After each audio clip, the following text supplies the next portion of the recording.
I drive home from work and need to make a detour to the Red Cross to donate blood. I make an appointment roughly every 3 months. I go in, register, and wait for my turn. They swipe my card through the computer and ask all the silly questions. Well, I suppose they're not really silly, but I'm always sitting there saying no, no, no until we've gone through the entire list. I'm a 6-gallon blood donor, so it's almost always the same thing. I've never been hospitalized or out of the country, so it's quite easy for me. The only person I've had sexual relations with in the past 20 years is my wife of 18 years. Yes, we had sex before we got married, just like everyone else in the world. Anyway, the questions about sex are quite straightforward. No sexually transmitted diseases, no HIV or any other STDs. I know the nurse always feels awkward asking me all these sexual questions, but that's her job. We go through the routine checklist, and then she says she'll be right back. When she returns after checking the updated donor list, she looks down at me. "What's wrong, Mary?" I ask. "Is my iron level low or something else?" She looks at me and asks if I have a relationship with Judy Lawrence. I reply, "Of course, Mary, she's my wife, you know that." "Mary, what's the problem?" "Jim, Judy came to donate blood this morning but was rejected." "What does that have to do with me, Mary?" "Jim, I don't know how to say this, but according to her form this morning, she was found to have had sexual relations with someone who tested positive for HIV in the past 3 months, which means anyone who had sex with her could be infected with the disease and cannot donate blood for the next 12 months. I'm sorry, Jim, wait a minute, Mary, did she just say that at the Red Cross? No, Jim, when someone goes to a doctor or hospital and is found to be a carrier, they are asked to provide the names of the people they have had sex with in the past year. This list is confidential but is given to the Red Cross so we can track infected blood. So, Mary, are you saying my beloved wife is on the carrier list? Yes, Jim, the carrier should contact his sexual partners and tell them he is a carrier so they can go to the doctor. But according to your wife's information, she was never informed. Who is this carrier who says he had sex with my wife?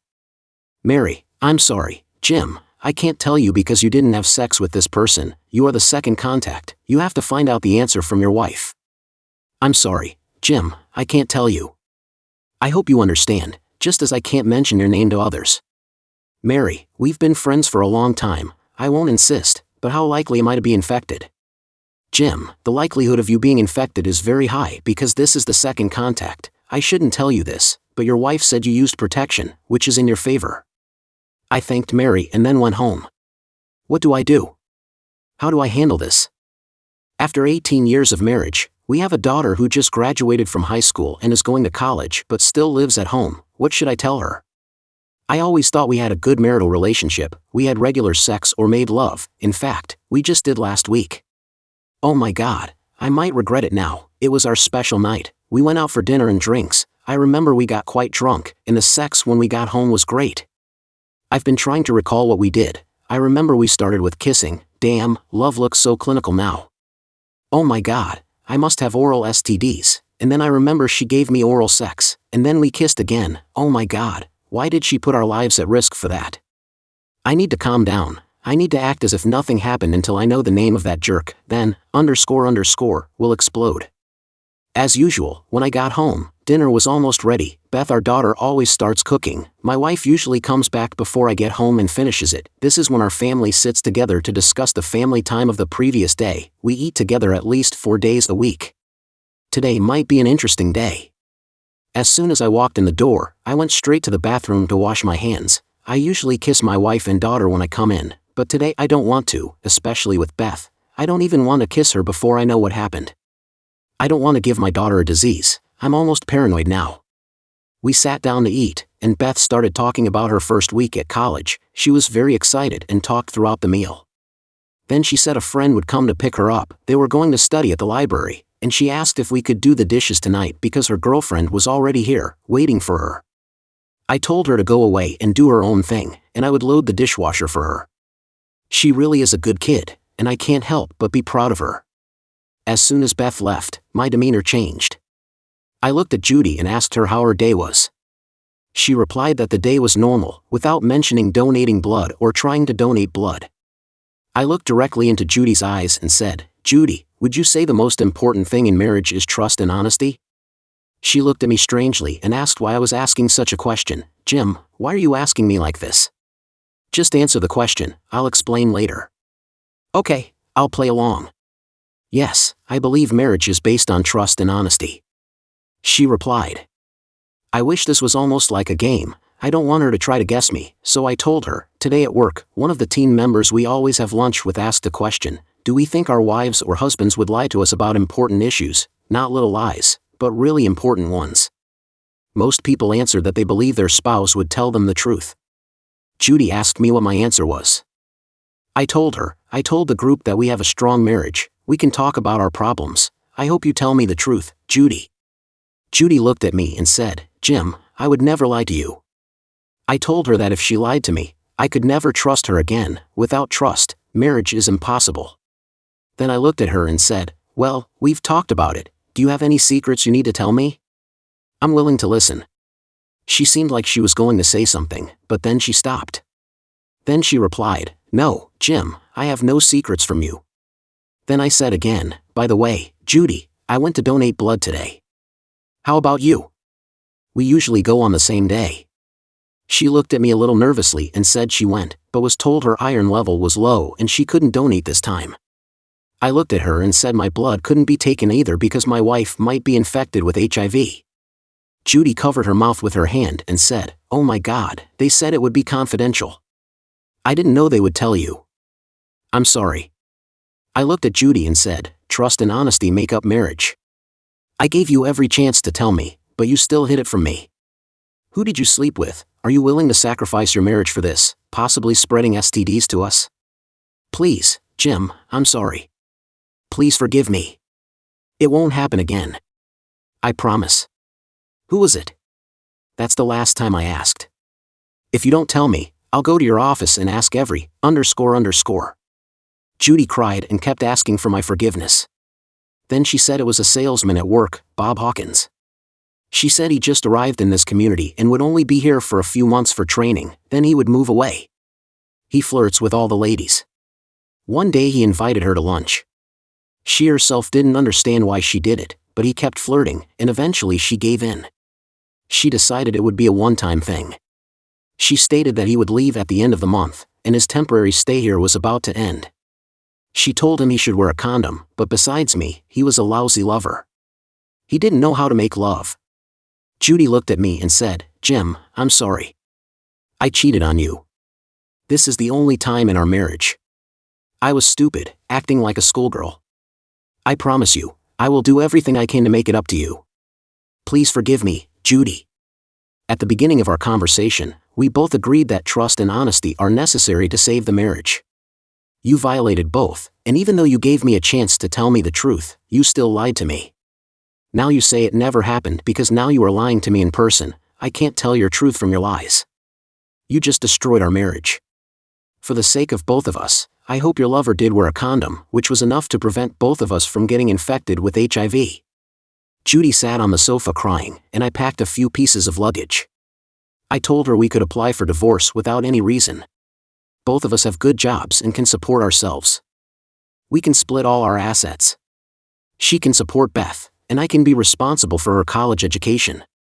I told her that she could explain everything to Beth, because it was her fault and her problem.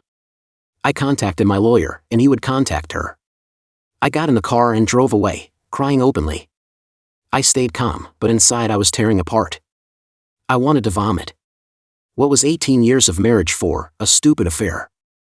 I rented a room in an economy motel and stayed for a week. I thought I would have a better idea of my plan then. I called my boss and told him I had some personal matters to deal with and would be away for the rest of the week. He said it was fine, see you next Monday. I called the information desk to find out where Bob Hawkins lived. I called his home, and it was his wife who answered. She asked who I was, and I told her I was from the health department and needed to talk to him. She said he wasn't home now, but was going to a local bar to meet a friend. Then she asked, what does the local health department want with Bob? I told her he was infected with HIV and was spreading it in the community. We need to know who he has been in contact with. She was shocked and said we must have the wrong Bob Hawkins. He's not from this area, married, with 2 children.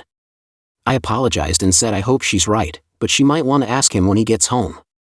This jerk has a family, and he didn't even tell his wife. I went to the local bar, which was quite empty on a weekday night.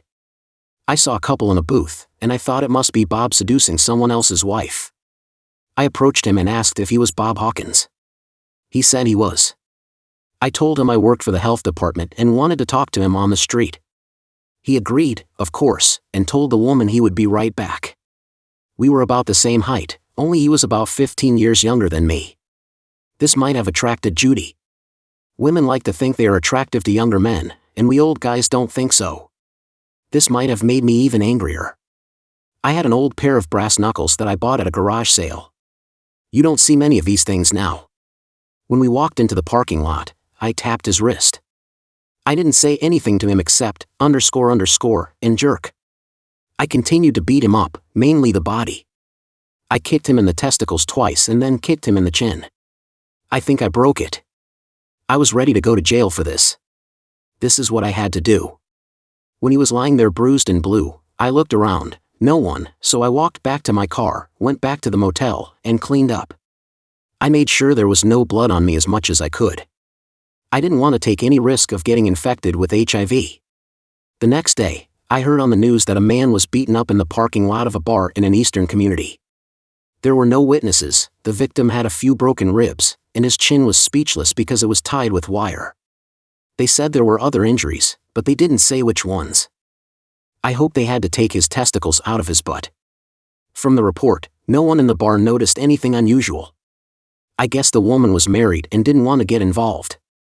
The bartender said he didn't see anything unusual. I contacted my lawyer and made an appointment to see a doctor the next day.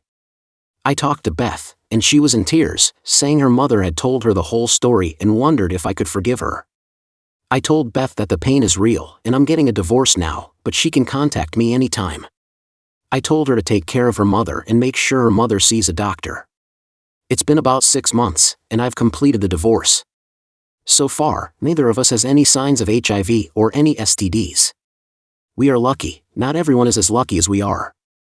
Bob's wife filed for divorce after testing and is now infected with HIV, thanks to her beloved husband.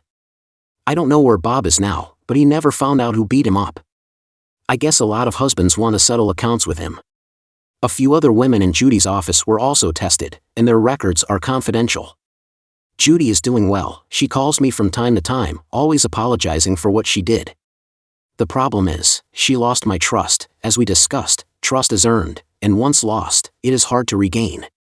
I'm fine, Judy kept almost everything except for my personal belongings. She took out a second mortgage on the house and paid me half of the equity, so financially we both did well. I have a small apartment, but it's just a place for me to lie down. I no longer have a loving family. We meet from time to time, we have the same friends, they hope one day we will be together again. At least Judy took full responsibility, instead of making a bunch of excuses. Inside, I miss Judy very much. She was the love of my life, why did she ruin all this? I know she is also asking herself the same question. As for sex, I'm almost afraid to have it again.